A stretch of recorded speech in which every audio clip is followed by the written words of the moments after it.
সংক্ষিপ্ত আলোচনার বিষয়বস্তু সালাফি মানহাজ। সালাফি মানহাজ কি ও কেন, সালাফি মানহাজের বৈশিষ্ট্য কি, এই বিষয়ে সংক্ষিপ্ত আলোচনা করার চেষ্টা করব ইনশাআল্লাহ। সালাফি শব্দটা এসেছে সালাফ থেকে। সালাফ শব্দের অর্থ যে আগে চলে যায়। মুহাম্মদ সাল্লাল্লাহু আলাইহি ওয়াসাল্লাম যখন মৃত্যুবরণ করছেন তখন তার পাশে ফাতেমা রাদিয়াল্লাহু তাআলা আনহা উপবিষ্ট। তিনি কষ্ট পাচ্ছেন আল্লাহর রাসূলের বিদায়ে। তখন রাসূল সাল্লাল্লাহু আলাইহি ওয়াসাল্লাম বলছেন, নি'মাস সালাফু লাকি, আমি মুহাম্মদ সাল্লাল্লাহু আলাইহি ওয়াসাল্লাম তোমার জন্য উত্তম সালাফ, মানে যে আগে চলে যায় সে সালাফ। আমি মুহাম্মদ তোমার আগে চলে যাচ্ছি আর তুমি আমার পরে আসতেছো, তো আমি তোমার জন্য উত্তম সালাফ। তো যারা আগে চলে যায় তাদের ক্ষেত্রে সালাফ বলা হয়। এখন আগে যারা চলে গেছে তাদের মধ্যে খারাপ মানুষও আছে, ভালো মানুষও আছে। তাদের মধ্যে ফেরাউনও আছে, কারুনও আছে। তাদের মধ্যে দাউদও আছে, সুলাইমানও আছে আলাইহিমা সালাতু ওয়াস সালাম। তাহলে শুধু সালাফ বললে হবে না, বলতে হবে as-সালাফ as-সালিহ, সালিহিন, যে সৎ সালাফগণ, অতীতে চলে যাওয়া সৎ কর্মশীল বান্দাগণ। সালাফে সালিহিন বলে এটা বোঝানো হয়। তো অতীতে চলে যাওয়া সৎ কর্মশীল বান্দাদের এত গুরুত্ব কেন? আমরা পবিত্র কোরআনের সূরা ফাতিহা যখন 5 ওয়াক্ত সালাতে পাঠ করি তখন সূরা ফাতিহার মৌলিক যে দোয়াটা থাকে সেই দোয়া হচ্ছে ইহদিনাস সিরাতাল মুস্তাকিম। হে আল্লাহ, আপনি আমাদেরকে সিরাতে মুস্তাকিম, সহজ সরল সোজা সঠিক পথ প্রদর্শন করেন। এবার পরের বাক্যে আল্লাহ সুবহানাহু ওয়া তাআলা সিরাতে মুস্তাকিম বলতে কি বোঝায় সেটা স্পষ্ট করেছেন। পরের বাক্যে আল্লাহ সুবহানাহু ওয়া তাআলা বলছেন সিরাতাল লাযিনা, জানো সিরাতে মুস্তাকিম কোন সিরাত, সিরাতে মুস্তাকিম কোন রাস্তা? ওই রাস্তা সিরাতাল লাযিনা, যে রাস্তায়, আল্লাযিনা যারা, কারা, যেই রাস্তায় কারা, যারা, আল্লাযিনা আন'আমতা আলাইহিম, সিরাত ওই রাস্তা যেই রাস্তায় তারা চলেছে যাদের উপর আল্লাহ দয়া করেছেন। তাহলে অতীতে চলে যাওয়া দয়াবান যাদের উপর আল্লাহর দয়া এবং রহমত রয়েছে, অতীতে চলে যাওয়া আল্লাহর দয়া ও রহমত প্রাপ্ত বান্দারা যেই রাস্তায় চলতেন সেই রাস্তায় সিরাতে মুস্তাকিম। তাহলে আল্লাহ সিরাতে মুস্তাকিমের সঙ্গে দিতে গিয়ে কাদের কথা বললেন? অতীতে যাদের উপর আল্লাহ দয়া করেছে তাদের রাস্তার কথা বললেন। তাহলে অতীতে যাদের উপর দয়া করেছে তারাই তো সালাফ সালেহ, অতীতে চলে যাওয়া সৎ কর্মশীল বান্দাগণ। তাহলে তাদের রাস্তায় সিরাতে মুস্তাকিম। তাহলে সিরাতে মুস্তাকিম চিনা আমাদের জন্য সহজ হয়ে গেল। আর সিরাতে মুস্তাকিম তাদের রাস্তা নয়। তুমি কেমনে চিনবা যে কোনটা সিরাতে মুস্তাকিম নয়? গায়রিল মাগদুবি আলাইহিম ওয়ালাদ-দাল্লিন, যাদের উপর আল্লাহর অভিশাপ আছে, যারা পথ ভ্রষ্ট হয়ে গেছে, তাদের রাস্তা সিরাতে মুস্তাকিম নয়। তাদের সিরাতে মুস্তাকিমে আসার এবং চলার ভাগ্য হবে না। এই কথা বলতে গিয়ে আমি প্রায় বক্তব্যে বলেছি যে আল্লাহ সুবহানাহু ওয়া তাআলার ভালোবাসা, দয়া, রহমত বুঝার মাপকাঠি এটা নয় যে আল্লাহ আপনাকে 100 বিঘা সম্পত্তির মালিক করেছে। আর আল্লাহর রাগ, অভিশাপ, আল্লাহর রাগ, অভিশাপ, অসন্তুষ্টি বুঝার মাপকাঠি এটা নয় যে আল্লাহ আপনাকে গরিব করে রেখেছে, আল্লাহ আপনাকে মিসকিন করে রেখেছে। আল্লাহ সুবহানাহু ওয়া তাআলার দয়া আপনার উপর আছে কিনা, আল্লাহ সুবহানাহু ওয়া তাআলার করুণা দৃষ্টি আপনার উপর আছে কিনা, এটা বুঝার সবচেয়ে বড় মাধ্যম হচ্ছে আল্লাহ আপনাকে তার রাস্তায় চলতে দিচ্ছেন কিনা, আল্লাহর আনুগত্য করতে দিচ্ছেন কিনা, আপনাকে ফজরের সালাত আদায় করার সুযোগ দিয়েছেন কিনা, আপনাকে 10টা টাকা দান করার সুযোগ দিয়েছেন কিনা, আপনাকে দৈনিক কোরআন পাঠের সুযোগ দিয়েছেন কিনা? আপনাকে পবিত্র কোরআন এবং হাদিস বুঝার সুযোগ দিয়েছেন কিনা? যদি দিয়ে থাকে তাহলে আপনার উপর আল্লাহর দয়া আছে। আর যদি না দিয়ে থাকে তাহলে আপনার সুদে লিপ্ত থাকা, গান বাজনায় লিপ্ত থাকা, মোবাইলের গেমে লিপ্ত থাকা, মুভি সিনেমায় লিপ্ত থাকা, জেনা ব্যভিচারে লিপ্ত থাকা, হারাম ইনকামে লিপ্ত থাকা সবই আল্লাহর অভিশাপের প্রমাণ। আপনার জন্য এর চেয়ে বড় শাস্তি আর কিছু নাই যে আপনি আল্লাহর অবাধ্যতার মাধ্যমে আল্লাহর রহমত থেকে বিতাড়িত, আল্লাহর করুণা থেকে বঞ্চিত, আল্লাহর দয়া দৃষ্টি থেকে বঞ্চিত। এটাই আপনার জন্য সবচেয়ে বড় শাস্তি। এই জন্য রাসূল সাল্লাল্লাহু আলাইহি ওয়াসাল্লাম বলেছেন, মান ইউরিদিল্লাহু বিহি খায়রান ফাক্কিহু ফিদ্দীন। আল্লাহ যার কল্যাণ চান তাকে আল্লাহ দ্বীনের জ্ঞান দান করেন। এই জন্য রাসূল সাল্লাল্লাহু আলাইহি ওয়াসাল্লাম বলেছেন, ইন্নাল্লাহা ইউতিদ দুনিয়া লিমান ইউহিব্বু ওয়া মান লা ইউহিব। আল্লাহ যাকে ভালোবাসেন তাকেও দুনিয়া দেন, যাকে ভালোবাসেন না তাকেও দুনিয়া দেন। ফেরাউন কারুনকেও দুনিয়া দিয়েছেন, দাউদ সুলাইমানকেও দুনিয়া দিয়েছেন, কিন্তু আল্লাহ তাকেই তার আনুগত্য করার সুযোগ দেন যাকে তিনি ভালোবাসেন। তো সম্মানিত উপস্থিতি, ইউসুফ আলাইহিস সালাতু ওয়াস সালামের সংক্ষিপ্ত জীবনীতে আমি বুঝিয়ে থাকি ইউসুফ আলাইহিস সালাতু ওয়াস সালাম তার জীবনে কত কষ্ট করেছেন। ইউসুফ আলাইহিস সালাতু ওয়াস সালাম তার জীবনে কুয়ায় নিক্ষিপ্ত হয়েছেন ভাইদের দ্বারা। আপনি আপনার ভাইদের দ্বারা কুয়ায় নিক্ষিপ্ত হননি।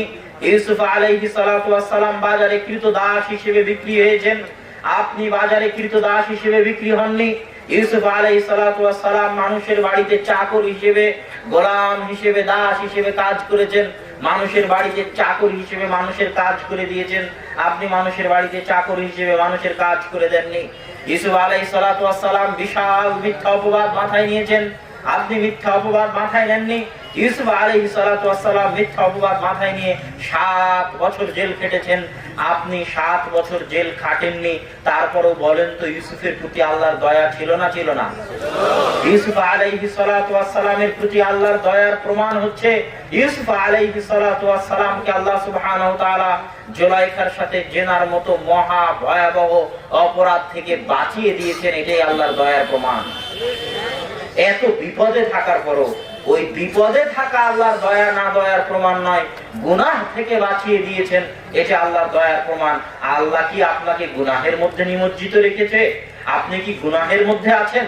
তাহলে আপনি আল্লাহর দয়া বঞ্চিত, আল্লাহর রহমত বঞ্চিত। তাড়াতাড়ি গুনাহ ছেড়ে দিয়ে আল্লাহর রাস্তায় আসুন। সিরাতাল্লাযীনা আন'আমতা আলাইহিম, তাদের রাস্তায় আসুন যাদের উপর আল্লাহ দয়া করেছেন। আমরা আলোচনা করছিলাম সালাফি মানহাজ। সালাফি কেন? সালাফি বলতে কি বুঝায়? যারা আগে চলে গেছে, আগে তো ভালো মন্দ সব মানুষ চলে গেছে, তো ভালো মানুষ as-সালাফাস সালেহ, তাদের দলিল আল্লাযীনা আন'আমতা আলাইহিম, কোরআনের এই আয়াত। এছাড়া আরো অগণিত দলিল আছে।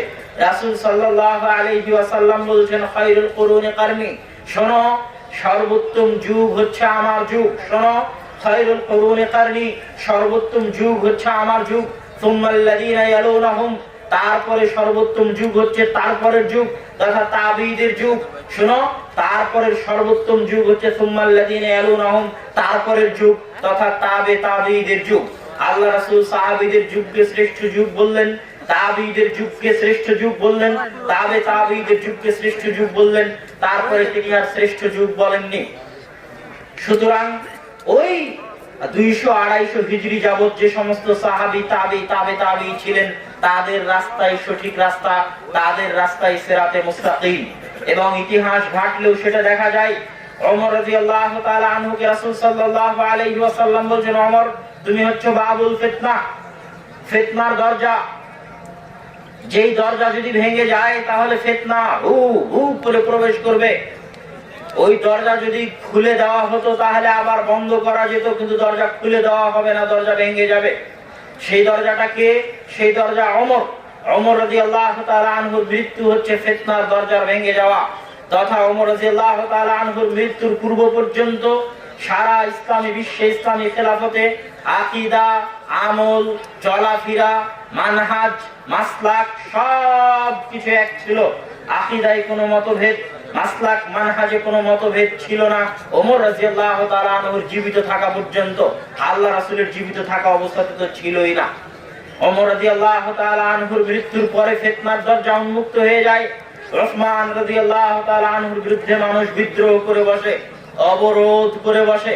আজকের যে অবরোধ আপনারা দেখেন গণতান্ত্রিক দেশে, যে হরতাল আপনারা দেখেন গণতান্ত্রিক দেশে, সেই হরতাল, সে অবরোধ ওসমান রাদিয়াল্লাহু তাআলা আনহুর বিরুদ্ধে খুদ মদিনাতে, স্বয়ং মদিনায় মসজিদে নববীর পাশে ওসমান রাদিয়াল্লাহু তাআলা আনহুর বাড়ি, পুরো মদিনা অবরোধ ঘেরাও করে রাখা হয়েছে। ওসমান রাদিয়াল্লাহু তাআলা আনহুকে বাড়ি থেকে বের হয়ে মসজিদে নববীতে সালাত আদায় করতে দেওয়া হয় না। ওসমান রাদিয়াল্লাহু তাআলা আনহু আল্লাহ রাসূলের জীবদ্দশায় যে কুয়া নিজের টাকায় কিনে আল্লাহর রাস্তায় দান করেছিলেন, সেই কুয়ার পানি তাকে পান করতে দেওয়া হয়নি। এমনকি ওসমান রাদিয়াল্লাহু তাআলা আনহুর ঘরে প্রবেশ করে কোরআন পাঠরত অবস্থায় তাকে হত্যা করা হয়েছে। ওসমান রাদিয়াল্লাহু তাআলা আনহুকে ওমর রাদিয়াল্লাহু তাআলা আনহুর প্রতি আক্রমণ চালানো হয়েছিল মসজিদে সালাতরত অবস্থায়, এবং সে আক্রমণে আহত হয়ে ওমর রাদিয়াল্লাহু তাআলা আনহু মৃত্যুবরণ করেন। তো যখন ওসমান রাদিয়াল্লাহু তাআলা আনহুর মৃত্যু হয়ে গেল, ওসমান রাদিয়াল্লাহু তাআলা আনহুর যুগেই ফিতনার আবির্ভাব শুরু হয়ে গেছিল, যা আমরা দেখলাম। ওসমান রাদিয়াল্লাহু তাআলা আনহুর মৃত্যুর পরে আলী রাদিয়াল্লাহু তাআলা আনহু ক্ষমতা গ্রহণ করলেন। সারা ইসলামী বিশ্বের অবস্থা টালমাটাল, কেউ শিয়া তো কেউ খারিজি, দুইটা বিশাল ফিরকার আবির্ভাব ঘটলো ইসলামী সমাজে। যারা শিয়া তারা আলী রাদিয়াল্লাহু তাআলা আনহুকে আল্লাহ বলে মানতে লাগলো, নাউজুবিল্লাহ। আলী রাদিয়াল্লাহু তাআলা আনহু তাদেরকে স্বয়ং আগুনে পুড়িয়ে দিলেন। যারা খারিজি তারা বলতে লাগলো আলী এবং মুআবিয়া রাদিয়াল্লাহু তাআলা আনহুম উভয়ই কাফের, নাউজুবিল্লাহ। এই দুই ফিরকার মাঝামাঝি একদল বলল আলী রাদিয়াল্লাহু তাআলা আনহু আল্লাহ, আর এক দল বলল আলী এবং মুআবিয়া উভয়ই কাফের। এই দুই দলের মাঝামাঝি সাহাবীদের জামাত ছিল। সাহাবীরা না আলী রাদিয়াল্লাহু তাআলা আনহুকে আল্লাহ মনে করতেন, না আলী এবং মুআবিয়াকে কাফের মনে করতেন। ইমাম শাফিঈর কিতাবুর রিসালার মধ্যে ইমাম শাফিঈ রাহিমাহুল্লাহ আব্দুল্লাহ বিন আব্বাস রাদিয়াল্লাহু তাআলা আনহুকে যখন খলিফাতুল মুসলিমিন আলী রাদিয়াল্লাহু তাআলা আনহু খারিজিদের পথ দেখানোর জন্য, হেদায়েত করানোর জন্য যখন পাঠালেন, যে আব্দুল্লাহ বিন আব্বাস তুমি তো মুফাসসিরে কোরআন, এই খারিজিরা কোরআন থেকে দলিল দেয় যে আমি নাকি কাফের, মুআবিয়া নাকি কাফের, তুমি মুফাসসিরে কোরআন, তুমি যাও গিয়ে খারিজিদের বুঝাও। তখন আব্দুল্লাহ বিন আব্বাস রাদিয়াল্লাহু তাআলা আনহু খারিজিদের মাঝে দাওয়াত করতে গেলেন। তাদের সাথে তার যে কথোপকথন, তর্ক বিতর্ক অনুষ্ঠিত হয়েছিল, সেই কথোপকথন, তর্ক বিতর্ক ইমাম শাফিঈ তার কিতাবুর রিসালার মধ্যে অন্তর্ভুক্ত করেছেন। তো একদিকে খারিজি আর একদিকে শিয়া, মাঝামাঝি থাকলো আহলুস সুন্নাতি ওয়াল জামাআহ। আহলুস সুন্নাহ মানে হচ্ছে আহলুল হাদিস। সুন্নাত যেটা, হাদিসও সেটা, হাদিস যেটা, সুন্নাতও সেটা, এটাই আহলুস সুন্নাহ, এটাই আহলুল হাদিস। আর ওয়াল জামাআহ মানে সাহাবীদের জামাত। ওয়াল জামাআহ মানে সাহাবীদের জামাত। সাহাবীদের জামাত শিয়াদের সাথেও ছিল না, সাহাবীদের জামাত খারিজিদের সাথেও ছিল না। তাহলে আমরা হাদিসের সাথে আছি আর জামাতের সাথে আছি, আমরা সুন্নাতের সাথে আছি আর সাহাবীদের জামাতের সাথে আছি। কোরআনের কথা কি জন্য নেই? কোরআনকে আল্লাহ সুবহানাহু ওয়া তাআলা এমন ভাবে অক্ষত করেছেন, এমন ভাবে হেফাজত করেছেন যে এমন কোন ইসলামী ফিরকা নাই যেই ফিরকা কোরআনকে অস্বীকার করে। আছে? শিয়া, খারিজি থেকে শুরু করে, মুতাজিলা, মুরজিয়া থেকে শুরু করে, জাহমিয়া, মুশাব্বিহা থেকে শুরু করে যত ইসলামী ফিরকা আছে, বাংলাদেশেও যত ইসলামী দল আছে, কেউ কি কোরআনকে অস্বীকার করে? করে না। এই জন্য কোরআন বলা হয়নি যে আহলুল কোরআন, কেননা কোরআন নিয়ে কোনো মতভেদ নেই।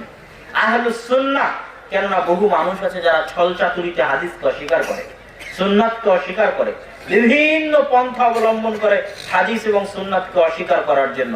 এই জন্য বলা হয়েছে আহলুস সুন্নাহ ওয়াল জামাআহ, কেননা যত পথভ্রষ্ট জামাত আসবে, ফিরকা আসবে, সবাই আল জামার শর্তে টিকতে পারবে না। কেউ সাহাবীদের, কাউকে সাহাবীদের সাথে পাবেন না। যখনই বলবেন ওয়াল জামাআহ, সাহাবীদের জামাত, তখনই দেখবেন শিয়ারা বের হয়ে গেছে। কেন? শিয়ারা আল্লাহ রাসূলের জালিলুল কদর সাহাবী ওমর রাদিয়াল্লাহু তাআলা আনহুকে গালি দেয়, দেয় না? শিয়ারা আল্লাহ রাসূলের স্ত্রী আয়েশা রাদিয়াল্লাহু তাআলা আনহাকে গালি দেয়। তাহলে ওয়াল জামাআহ, সাহাবীদের জামাত বলা মাত্রই শিয়ারা বের হয়ে গেল। কেননা তারা ওমর, আবু বকর এবং আয়েশা রাদিয়াল্লাহু তাআলা আনহাকে সম্মান দেয় না। ঠিক যখনই বলবেন ওয়াল জামাআহ, সাহাবীদের জামাত, তখন যারা নাসিবীদের আপনারা বুঝতে পারবেন না যে নাসিবী কারা। অনেকের মধ্যে এখনো নাসিবিয়াত দেখা যায়। নাসিবী হচ্ছে তারা যারা আলী রাদিয়াল্লাহু তাআলা আনহুকে ছোট করতে ভালোবাসে এবং মুআবিয়া রাদিয়াল্লাহু তাআলা আনহুকে আলী রাদিয়াল্লাহু তাআলা আনহুর উপর ফাওকিয়াত প্রাধান্য দেয়। এটা শাম, সিরিয়ার মানুষদের মধ্যে দেখা যায়। কেননা শাম এবং সিরিয়াকে মুআবিয়া রাদিয়াল্লাহু তাআলা আনহু শাসন করেছিলেন। শাম এবং সিরিয়ার দীর্ঘদিনের শাসক ছিলেন মুআবিয়া রাদিয়াল্লাহু তাআলা আনহু, এবং উমাইয়াদের দারুল খেলাফা বহুদিন যাবত ছিল সিরিয়ার দামেস্ক।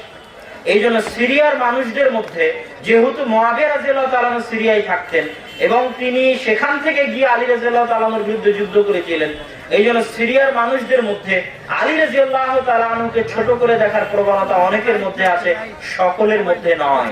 তাদেরকে বলা হয় নাসিবী। তাহলে ওয়াল জামাআহ যখন বললাম তখন তারাও বের হয়ে গেল। আবার যারা খারিজি, তারা অনেক সাহাবীকে কাফের বলে। তাহলে যখন বলবো ওয়াল জামাআহ, সাহাবীদের জামাত, তখন খারিজিরাও বের হয়ে যাবে। শিয়া খারিজিদের যুগ পার হয়ে পরবর্তী যুগ আসলো। পরবর্তী যুগে আব্বাসীয় খেলাফতে বহু বই পুস্তক, অ্যারিস্টটল, প্লেটো, সক্রেটিসের বহু বই পুস্তক আরবি ভাষায় অনুবাদ হতে লাগলো। এই সমস্ত দার্শনিকরা রাসূল সাল্লাল্লাহু আলাইহি ওয়াসাল্লামের যুগের আগের দার্শনিক। তাদের বই পুস্তক যখন আরবিতে অনুবাদ হতে লাগলো, তখন মুসলমানদের আকীদার মধ্যে ভ্রান্তি দেখা গেল। দর্শন শাস্ত্রের সাথে ইসলামী আকীদার বহু ক্ষেত্রে মিল খায় না। দর্শন শাস্ত্রের সাথে ইসলামী আকীদার বহু ক্ষেত্রে মিল খায় না। ইসলামী আকীদার সব বিষয়গুলোই অদৃশ্য, গায়েবের সাথে সম্পৃক্ত। ইসলামী আকীদায় আল্লাহকে বিশ্বাস করা, আল্লাহকে দেখা যায় না, অদৃশ্য। ইসলামী আকীদায় আল্লাহ রাসূলকে বিশ্বাস করা, আমরা আল্লাহ রাসূলকে দেখিনি। ইসলামী আকীদায় অতীত যুগের আসমানী কিতাবে বিশ্বাস করা। ইসলামী আকীদায় মালায়েকা, ফেরেশতাদের উপর বিশ্বাস করা, আমরা কেউ কোনোদিন ফেরেশতা দেখিনি। ইসলামী আকীদায় পরকাল, জান্নাত, জাহান্নাম, বারজাখী জীবন, কিয়ামতের মাঠ বিশ্বাস করা, আমরা কেউ কোনোদিন জান্নাত, জাহান্নাম, কিয়ামতের মাঠ দেখিনি। ইসলামী আকীদায় ভাগ্যের ভালো মন্দের উপর বিশ্বাস করা, আমরা কেউ কোনোদিন ভাগ্যের ভালো মন্দ স্বচক্ষে দেখতে পাইনি। তাহলে ইসলামী আকীদার যত বিষয় আছে সবগুলো অদৃশ্য, আর এই অদৃশ্য বিষয়কে যুক্তি দিয়ে প্রমাণ করা সম্ভব নয়। তো যখনই যুক্তিবাদীরা আসলো, দার্শনিকদের বই পুস্তক অনুবাদ হলো, তখন ইসলামের এই আকীদাগুলোর মধ্যে দর্শন শাস্ত্রের এত ব্যাপক প্রভাব ঘটলো যে সব বাতিল ফেরকা এই আকীদার মধ্যে থেকে বের হতে লাগলো দর্শন শাস্ত্রের প্রভাবে। একদল বাতিল ফেরকা এইভাবে বের হলো দর্শন শাস্ত্রের প্রভাবে। তারা বলল, আল্লাহ সুবহানাহু ওয়া তাআলার যদি হাত মানা হয়, আল্লাহ সুবহানাহু ওয়া তাআলার যদি চোখ মানা হয়, আল্লাহ সুবহানাহু ওয়া তাআলার যদি পা মানা হয়, আল্লাহ সুবহানাহু ওয়া তাআলার যদি নিচের আসমানে নেমে আসা মানা হয়, আল্লাহ সুবহানাহু ওয়া তাআলাকে যদি জান্নাতে দেখতে পাওয়া মানা হয়, আল্লাহ সুবহানাহু ওয়া তাআলাকে যদি কিয়ামতের মাঠে তার গোছা উন্মোচন করা এবং তার গোছা উন্মোচনের পর সিজদায় পড়ে যাওয়া মানা হয়, তাহলে আল্লাহ সুবহানাহু ওয়া তাআলার জন্য তাআদ্দুদুল উলুহিয়্যা, বহু ইলাহ, আল্লাহ সুবহানাহু ওয়া তাআলার জন্য রহিম, রহমান, পরম করুণাময়, দয়ালু যদি মানা হয়, গফুর, গফফার, ক্ষমাশীল যদি মানা হয়, তাহলে তাদের দাবি অনুযায়ী দুইটা সমস্যা তৈরি হবে। এক, তাআদ্দুদুল উলুহিয়্যা, বহু ইলাহ, বহু আল্লাহ হওয়া লাজিম আসবে। যদি 100টা আল্লাহর গুণ সাবিত করা হয়, তাহলে 100টা আল্লাহ পরিণত হবে। আর আরেকটা সমস্যা হচ্ছে, তাহলে আল্লাহ সুবহানাহু ওয়া তাআলার দেহ, জিসম, শরীর সাবিত করা হবে, নাউযুবিল্লাহ। আর যখনই সেটা সাবিত করা হবে, প্রত্যেক যে জিনিস জওহর, অণু, পরমাণু, সেটা পরিবর্তনশীল, আর যেটা পরিবর্তনশীল সেটা একদিন ধ্বংস হয়ে যায়। সুতরাং এই গুণ আল্লাহর জন্য সাবিত করা যাবে না। আমি যারা স্বেচ্ছাসেবক তাদেরকে অনুরোধ করব, ডান দিকে পুরো মাঠ নীরব হয়ে গেল, ডান দিকে এখনো নীরবতা রক্ষা করা যাচ্ছে না। দয়া করে স্বেচ্ছাসেবক ভাইয়েরা, আপনারা ডান দিকে একটু মনোযোগ দিন। তো আমরা আলোচনা করছিলাম সেই ফেরকা, তারা আল্লাহ সুবহানাহু ওয়া তাআলার সব গুণকে অস্বীকার করলো, শুধু আল্লাহ, আল্লাহ কি, আল্লাহ কেমন, তার কিছুই বর্ণনা করার প্রয়োজন নয়। আল্লাহ আছেন, বাস আল্লাহতে বিশ্বাস করতে হবে। তাদের কি বলা হয়? জাহমিয়া। এদেরই কাছাকাছি আছে মুআতাজিলা। এবার আরেক দল গ্রুপের আবির্ভাব হলো, তারা বলল, শোনো, আল্লাহ সুবহানাহু ওয়া তাআলার হাত মানুষের হাতের মতো, নাউজুবিল্লাহ। আল্লাহ সুবহানাহু ওয়া তাআলার চোখ মানুষের চোখের মতো, নাউজুবিল্লাহ। তাদেরকে বলা হয় মুজাসসিমা, মুশাব্বিহা, যারা আল্লাহর সাদৃশ্য স্থাপন করে। এই আরেক দল ফিরকা আবির্ভাব হয়ে গেল। এই দুই দল ফিরকার পরে আরেক দুই দল ফিরকা আসলো, যারা বলল এই দার্শনিকদের যুক্তির জবাব দিতে হবে, দার্শনিকদের মন্তব্যের জবাব যুক্তি দিয়ে দিতে হবে। আজকে যেমন বিজ্ঞানের অনেক তথ্য দিয়ে ইসলামের বিভিন্ন হুকুম আহকামের প্রতি অভিযোগ উত্থাপন করা হচ্ছে, তখন আমরা একদল মানুষকে দেখছি তারা বিজ্ঞান দিয়ে ইসলামকে ডিফেন্স করার চেষ্টা করতেছে। কিন্তু বিজ্ঞান দিয়ে সব সময় ইসলামকে ডিফেন্স করা যাবে না, কেননা ইসলামের সব আকীদা অদৃশ্য, আর এই অদৃশ্য বিষয়ে বিজ্ঞান কিছু বলতে পারবে না। রূহ বিষয়ে বিজ্ঞানের কিছু বলার ক্ষমতা নাই। অতএব বিজ্ঞান দিয়ে ইসলামী আকীদা ডিফেন্স করার কোনো প্রয়োজন নাই। আজকে যেমন বিজ্ঞান দিয়ে ইসলামী আকীদা ডিফেন্স করার চেষ্টা করা হচ্ছে, ঠিক তেমনি আজ থেকে 500, 600, 700 বছর পূর্বে যখন ফালাসিফা, দার্শনিকরা ইসলামী আকীদার উপর আক্রমণ চালালো, তখন একদল আলেম ওলামা বের হলেন, যারা যুক্তি দিয়ে ইসলামী আকীদার ডিফেন্স করতে চাইলেন। তাদের কি বলা হয়? আশআরী। তাদের কি বলা হয়? মাতুরিদি। যারা আমাদের দেশের অধিকাংশ হানাফি ভাই বোন বা সারা পৃথিবীর অনেক মুসলমানই আশআরী এবং মাতুরিদি আকীদায় বিশ্বাসী। অধিকাংশ হানাফি মাতুরিদি আর অধিকাংশ শাফিঈ আশআরী। অধিকাংশ হানাফি মাতুরিদি আর অধিকাংশ শাফিঈ আশআরী। এই দুই মাযহাবের উৎপত্তি হলো। এই দুই মাযহাব যুক্তি দিয়ে ইসলামের আকীদা প্রমাণ করতে গিয়ে অনেক আকীদা যুক্তি দিয়ে প্রমাণ করতে পারলো, কিন্তু কিছু কিছু আকীদা যুক্তি দিয়ে প্রমাণ করতে পারলো না। তখন তারা করলো কি? 7টা আকীদা, 7টা বিশ্বাস, 7টা গুণ মেনে নিল। আর এর বাইরে আল্লাহর যত আকীদা, যত গুণ আছে সেগুলো তাবিল, অর্থ পরিবর্তন করতে লাগলো। আল্লাহ নিচের আসমানে নেমে আসেন, সেটা বলতে গিয়ে বলল আল্লাহর রহমত নেমে আসে। আল্লাহ হাত দিয়ে সৃষ্টি করেছেন, সেটা বলতে গিয়ে বলল আল্লাহ তার ক্ষমতা দিয়ে সৃষ্টি করেছেন, আল্লাহর হাত বলা যাবে না। আল্লাহ সুবহানাহু ওয়া তাআলা হাসেন, এটা অনুবাদ করতে লাগলো আল্লাহ সুবহানাহু ওয়া তাআলা সন্তুষ্ট হন। এইভাবে তারা আল্লাহর গুণাবলীর অর্থের বিকৃতি, অর্থের পরিবর্তন ঘটাতে লাগলো। এদের কি বলা হয়? আশআরী এবং মাতুরিদি। এই তিনটে ফিরকার মাঝামাঝি ফিরকা হচ্ছে আহলুস সুন্নাতি ওয়াল জামাআহ বা সালাফি মানহাজ। কি সেটা? সাহাবীরা কিসের উপর ছিল দেখো, তাবেঈরা কিসের উপর ছিল দেখো, তাবেঈরা কিসের উপর ছিল দেখো। সাহাবীরা যদি এরকম বিশ্বাসের উপর থেকে থাকে যে আল্লাহর নিচের আসমানে নেমে আসা মানে আল্লাহর রহমত নেমে আসা, কোন সাহাবী থেকে যদি প্রমাণ হয়ে যায় যে কোন সাহাবী বলেছেন আল্লাহর নিচে নেমে আসা মানে আল্লাহর রহমত নেমে আসা, কোন সাহাবী থেকে যদি প্রমাণ হয়ে যায় আল্লাহর হাত মানে আল্লাহর ক্ষমতা, কোন সাহাবী থেকে যদি প্রমাণ হয়ে যায় আল্লাহর হাসা মানে আল্লাহর সন্তুষ্টি, তাহলে মেনে নেব। আর যদি প্রমাণ না হয় তাহলে আমরা ওয়াল জামাআহ, সাহাবীদের সাথে আছি, আমরা তাবেঈদের সাথে আছি। যেমন আবু হানিফা, হানাফি ভাইয়েরা দাবি করেন যে তারা হানাফি, কিন্তু মূলত তারা মাযহাবে হানাফি, আকীদায় মাতুরিদি, আকীদায় তারা হানাফি নন। এটা আব্দুল্লাহ জাহাঙ্গীর রাহিমাহুল্লাহ তার বইয়ে প্রমাণ দিয়ে গেছেন। আল ফিকহুল আকবার, ইমাম আবু হানিফা রাহিমাহুল্লাহর লিখিত বই। সেই বইয়ে আবু হানিফা রাহিমাহুল্লাহ স্পষ্ট বলেছেন আল্লাহর হাত যেমন তার শানে মানায় তেমন, কেমন হাত তা আমরা জানি না, কিন্তু আল্লাহর হাত মানে আল্লাহর শক্তি। এই অর্থ করা আল্লাহর আকীদা, আল্লাহর সিফাতের শানে গুস্তাখি করা। আল্লাহ সুবহানাহু ওয়া তাআলা সপ্তম আসমানের উপরে, আরশের উপরে আছেন, এটা সত্য প্রমাণিত, এটা বিশ্বাস করতে হবে। কেমন আছেন, কেমনে আছেন তা আমরা জানি না। যেমন আল্লাহর শানে মানায় তেমন আছেন, তেমনি ভাবে আছেন। এই সকল ফিরকার মাঝামাঝি সালাফে সালেহিন, আহলুস সুন্নাত ওয়াল জামাআতের ফিরকা। দিন আরো সামনে বাড়তে থাকলো, ফিরকা আরো আবির্ভাব হতে থাকলো। একদল ফিরকার আবির্ভাব ঘটলো, যারা বলল, যেমন বলেছি ঈমানের 6টা বিষয়, 6টা বিষয়ের একটা বিষয় আল্লাহ, আল্লাহকে নিয়ে এত মতভেদ।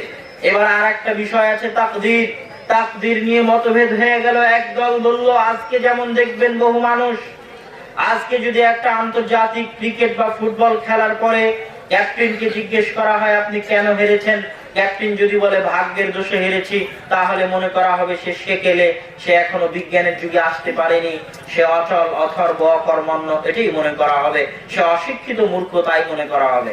তো তাকদীরের ক্ষেত্রে মানুষ দুই ভাগে ভাগ হয়ে গেল। একদল মানুষ মনে করলো আমি যেটা করব সেটাই, এখানে আল্লাহর কোনো ক্ষমতা নাই, নাউজুবিল্লাহ।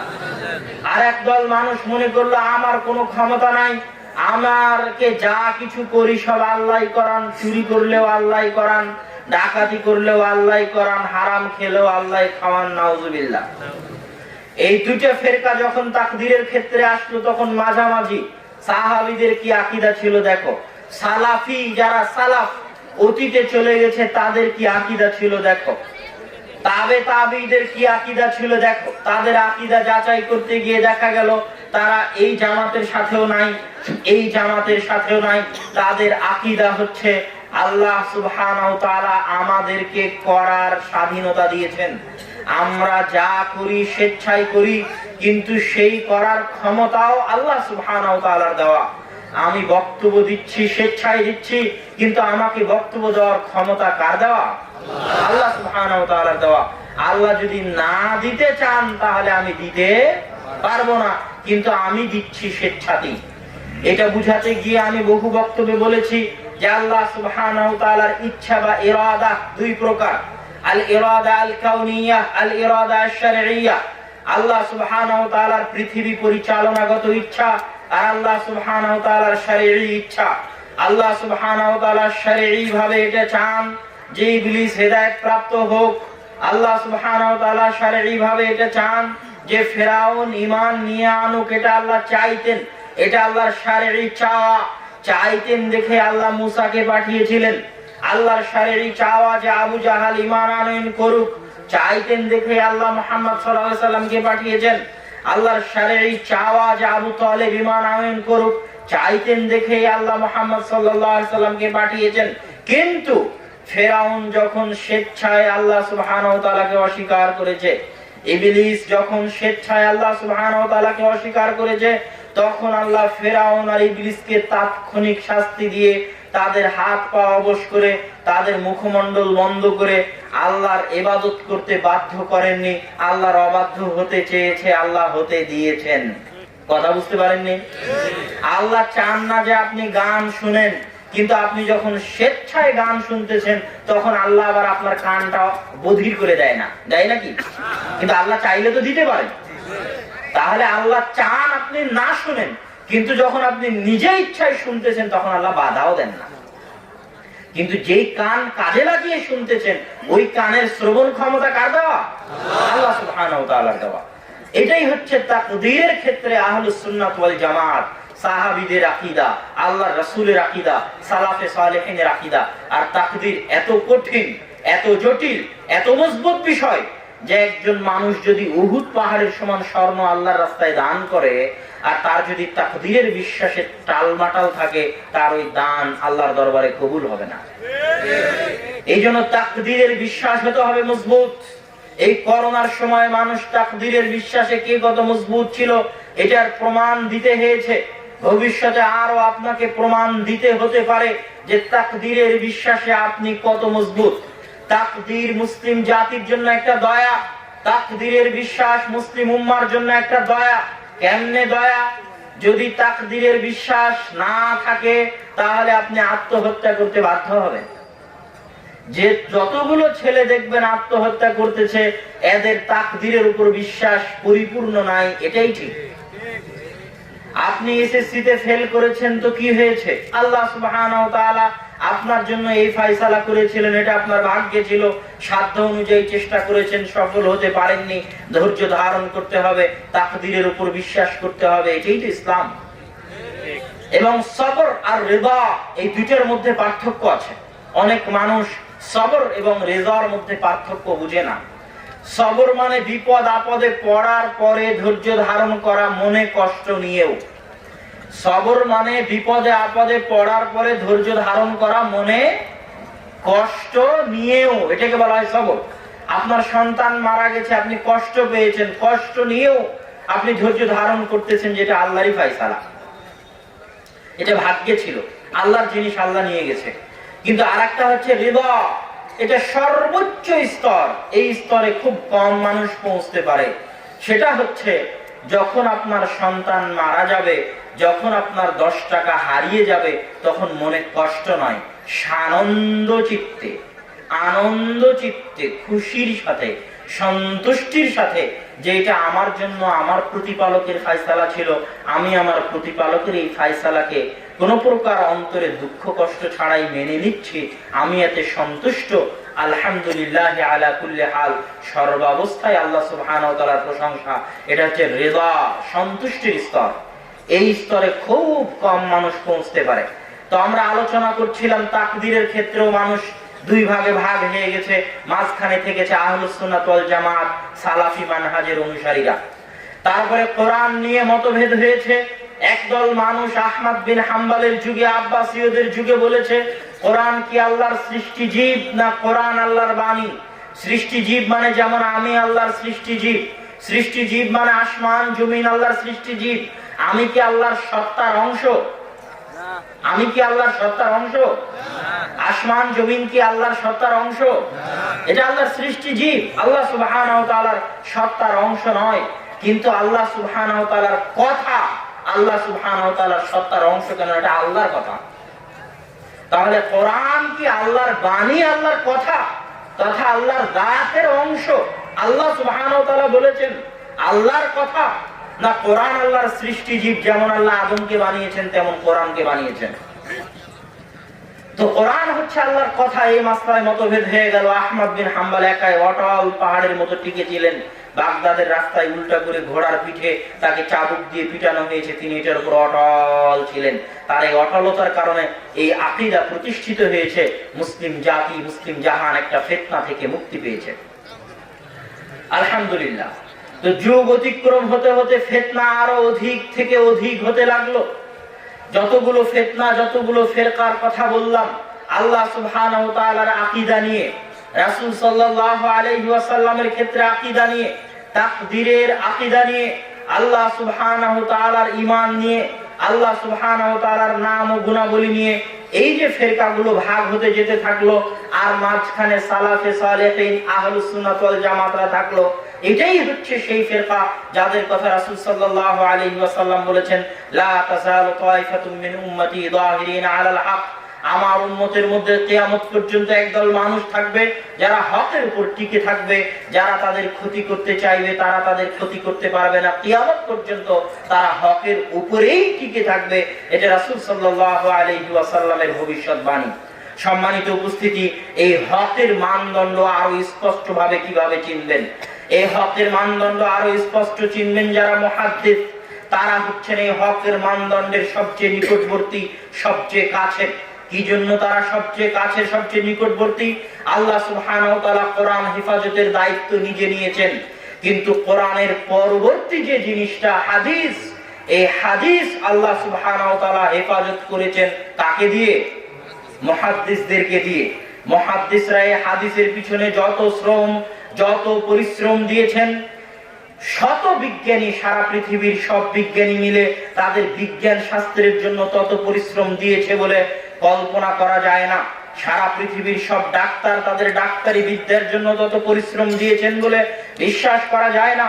সারা পৃথিবীর সব ইঞ্জিনিয়ার তাদের ইঞ্জিনিয়ারি শাস্ত্রের জন্য তত পরিশ্রম দিয়েছেন বলে বিশ্বাস করা যায় না। যত পরিশ্রম মুহাদ্দিসরা আল্লাহ রাসূলের হাদিস সংরক্ষণের জন্য দিয়েছেন। এই জন্য যুগে যুগে যত মানুষ, যত মুহাদ্দিস, যত আলেম ওলামা এসেছে, সবাই ফিরকায়ে নাজিয়া, মুক্তিপ্রাপ্ত জামাতের কথা বলতে গিয়ে মুহাদ্দিসদের কথা বলেছেন। আহলুল হাদিস শব্দটা হাদিসের বই পুস্তকে মুহাদ্দিসদের জন্যই ব্যবহার হয়ে থাকে। ইমাম তিরমিজি রাহিমাহুল্লাহ তার সুনানে তিরমিজিতে 400 বারেরও অধিক আহলুল হাদিস শব্দ ব্যবহার করেছেন, আসহাবুল হাদিস শব্দ ব্যবহার করেছেন। ইমাম শাফিঈ তার কিতাবুল রিসালায়, ইমাম শাফিঈ তার কিতাবুল উমের মধ্যে আহলুল হাদিস, আসহাবুল হাদিস শব্দ ব্যবহার করেছেন। তারপরে সুফিয়ান সাউরি থেকে শুরু করে আহমদ বিন হাম্বল থেকে শুরু করে সব যুগের বড় বড় ইমাম আহলুল হাদিসদের বিষয়ে মন্তব্য করেছেন। সুফিয়ান সাউরি বলছেন, ইন্নাল মালায়েকা হুররাসুস সামা, ফেরেশতারা হচ্ছে আসমানের রক্ষক, আসমানে যেন কেউ ওহী চুরি করতে না পারে তার রক্ষক। আর আহলুল হাদিসরা হচ্ছে জমিনের রক্ষক, জমিনে কেউ যেন হাদিসের মধ্যে জাল জয়ীফ তৈরি করতে না পারে, এটার রক্ষক হচ্ছেন আহলুল হাদিসরা। আসমান থেকে যে ওহী এসেছে কোরআন, সেই ওহীর হেফাজত ফেরেশতা করেছে। আর যে ওহী রাসূল সাল্লাল্লাহু আলাইহি ওয়াসাল্লামের মুখ নিঃসৃত, আল্লাহর পক্ষ থেকে প্রাপ্ত, আল্লাহ রাসূলের মুখ নিঃসৃত সেই হাদিসের হেফাজত দুনিয়াতে জমিনে করেছেন মুহাদ্দিসেরা। এইজন্য আহমদ বিন হাম্বল বলেছেন, ইমাম বুখারী বলেছেন, যদি আমরা না জানি যে আহলুল হাদিসরা এই ফিরকায়ে নাজিয়া নয়, তাহলে আমরা জানি না কারা এই ফিরকায়ে নাজিয়া। ইমাম আবু দাউদ রাহিমাহুল্লাহ বলেছেন, লাউলা হাযিহিল ইসাবা, যদি আহলুল হাদিসদের এই জামাত না থাকতো তাহলে দুনিয়া থেকে লানদারাসাল ইসলাম, দুনিয়া থেকে ইসলাম মিটে যেত, কেউ সংস্কার করার থাকতো না, জাল জয়ীফ হাদিস দিয়ে সমাজ পরিপূর্ণ হয়ে যেত, জাল জয়ীফ হাদিস দিয়ে সব আকীদা সব আমল বিকৃত হয়ে যেত, ইসলাম তার আসল অবস্থার উপর থাকতো না। আর আসল অবস্থার উপর না থাকার কারণে ইসলাম এবং মুসলমানেরা ধ্বংস হয়ে যেত।